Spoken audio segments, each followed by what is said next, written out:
قصہ ایک ظالم کا۔ بنی اسرائیل کے ظالموں میں ایک ظالم اپنے گھر میں بیٹھا ہوا اپنی بیوی سے تخلیہ کر رہا تھا۔ اتنے میں دیکھا کہ گھر میں ایک اجنبی آدمی دروازہ سے چلا آ رہا ہے۔ یہ شخص نہایت غصہ میں اس کی طرف لپکا، اس سے پوچھا کہ تو کون ہے اور گھر میں آنے کی تجھے کس نے اجازت دی؟ اس نے کہا کہ مجھے اس گھر کے مالک نے اندر آنے کو کہا ہے، اور میں وہ شخص ہوں جس کو نہ کوئی پردہ روک سکتا ہے اور نہ بادشاہوں کے پاس جانے کے لیے مجھے اجازت کی ضرورت ہوتی ہے۔ نہ کسی ظالم کے دبدبہ سے ڈرتا ہوں، نہ کسی مغرور متکبر کے پاس جانے سے مجھے کوئی چیز منع کرتی ہے۔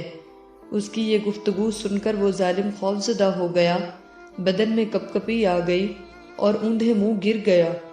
اس کے بعد نہایت عاجزی سے کہنے لگا، پھر تو آپ ملک الموت ہیں؟ اس نے کہا، ہاں میں وہی ہوں۔ صاحب مکان نے کہا کہ آپ مجھے اتنی مہلت دے دیں کہ میں وصیت نامہ لکھ دوں۔ ملک الموت نے کہا کہ اب اس کا وقت دور چلا گیا، افسوس کہ تیری مدت ختم ہو چکی ہے، سانس پورے ہو گئے اور تیرا وقت ختم ہو گیا، اب تیرے لیے ذرا سی تاخیر کی بھی گنجائش نہیں۔ صاحب مکان نے پوچھا کہ آپ مجھے کہاں لے جائیں گے؟ ملک الموت نے کہا، تیرے اعمال جو آگے گئے ہوئے ہیں ان کے پاس ہی لے جاؤں گا، جیسے عمل کیے ہوں گے ویسا ہی ٹھکانہ ملے گا، اور جس قسم کا گھر تو نے اس جہان میں بنا رکھا ہوگا وہی تجھے ملے گا۔ اس نے کہا، میں نے تو نیک اعمال کچھ بھی نہیں کیے اور نہ کوئی عمدہ گھر اپنے لیے اب تک بنا رکھا ہے۔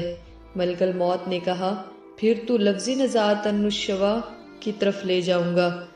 یہ سورہ معارج عین کی آیت کی طرف اشارہ ہے، جس کا ترجمہ ہے کہ بے شک وہ آگ ایسی دہکتی ہوئی ہے جو کھال تک کھینچ لے گی، اور اس شخص کو جس نے دنیا میں حق سے منہ پھیرا اور بے توجہی کی وہ آگ خود ہی بلا لے گی، اپنی طرف کھینچ لے گی۔